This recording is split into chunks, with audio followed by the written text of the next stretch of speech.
I know many South Africans will have a lot of sensitivity around the activity of gambling. I know many families have been destroyed because of this. I know it causes severe addictions.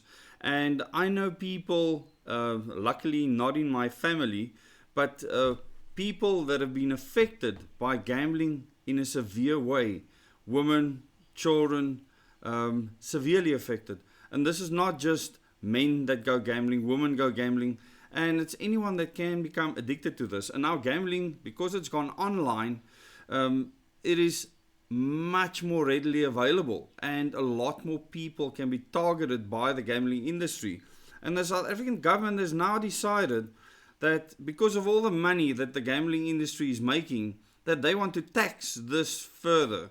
And the debate here is whether they are doing this for money or whether they are doing this to try and stop people from gambling as much as they have. And you be the judge. You tell me in the comments if you think what the government is doing here is just grabbing more money where it's readily available, or whether it's going to help people to stop gambling. And in this headline in Business Tech, it says new tax on the cards for South Africa, and the National Treasury has extended the deadline for public comment on a proposed online gambling tax amid a growing epidemic of gambling in the country. I could not believe the turnover that actually happened within the gambling industry. It's unbelievable. According to statistics from the National Gambling Board, 1.5 trillion rand was wagered in the South African gambling industry in 2024-2025. This is unbelievable. I mean, this is a pandemic representing 31.3% year-on-year growth. So when people get more desperate, they actually turn to gambling, which makes everything even worse, because the gambling industry is regulated with how much they are supposed to pay out versus how many people win. So lose, most people are going to do exactly that, lose.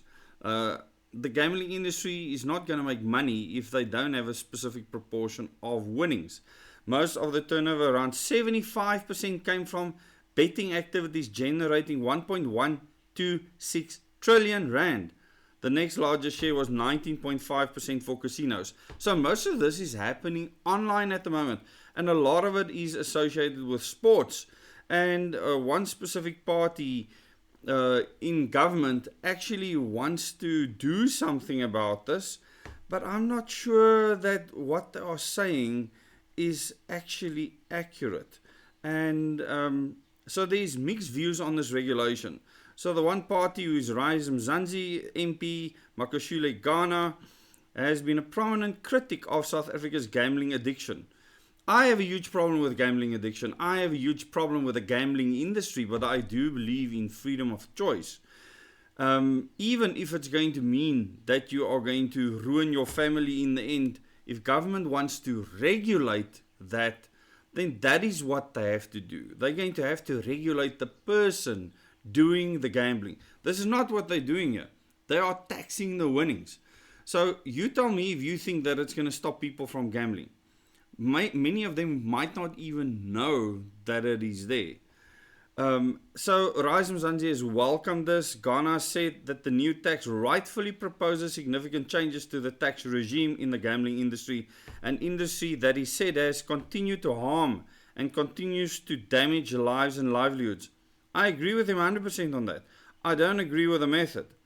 Other organizations, which you will be familiar with, like the Free Market Foundation, feels differently.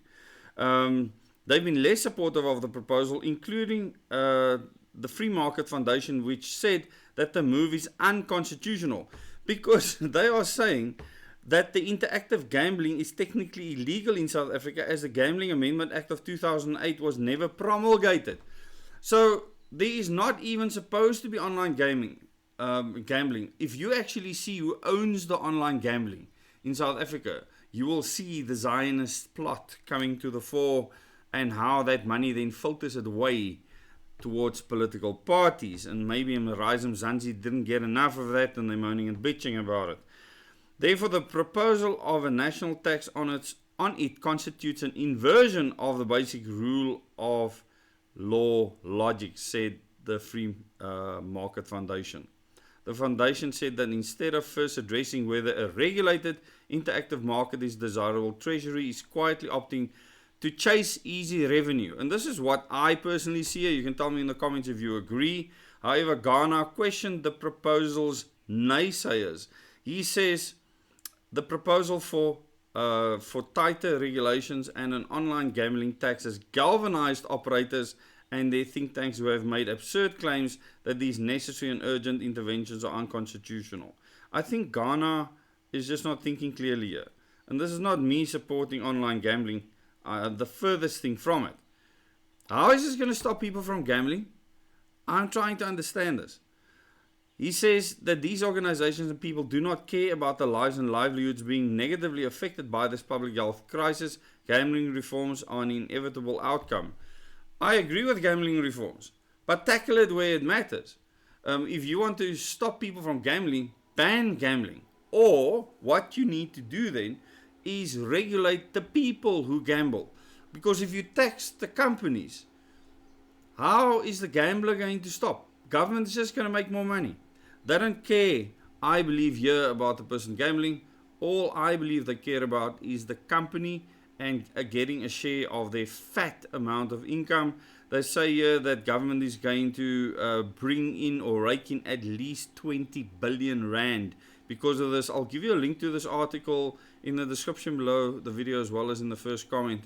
And tell me, people will think that this is a small thing. But think of the mindset of government and how many other things this applies to.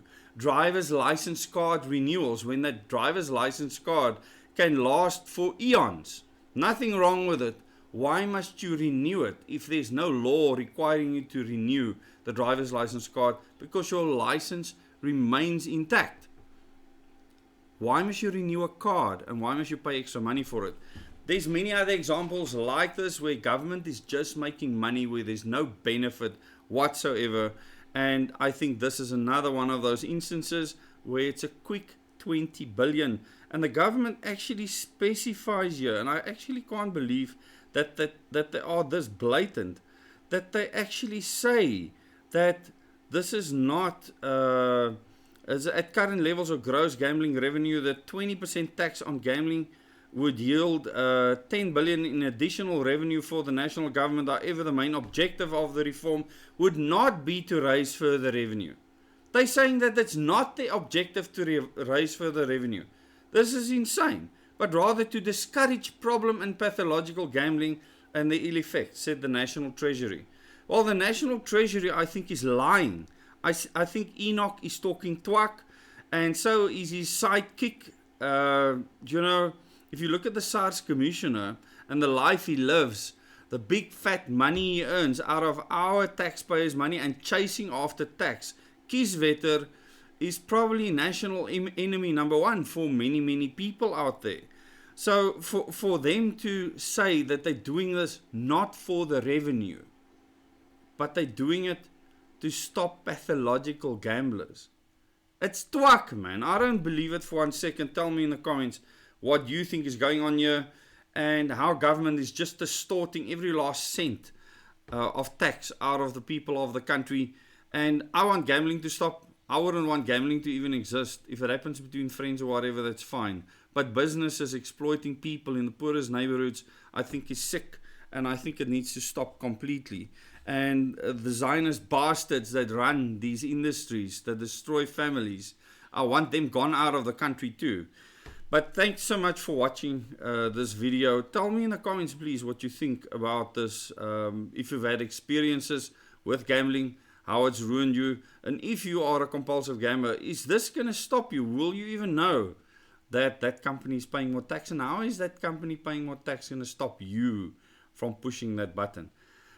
Please like, share this video with other people, and tell me in the comments your thoughts.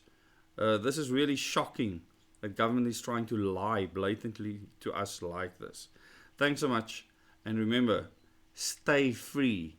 Gambling is not freedom. I want you to stay free.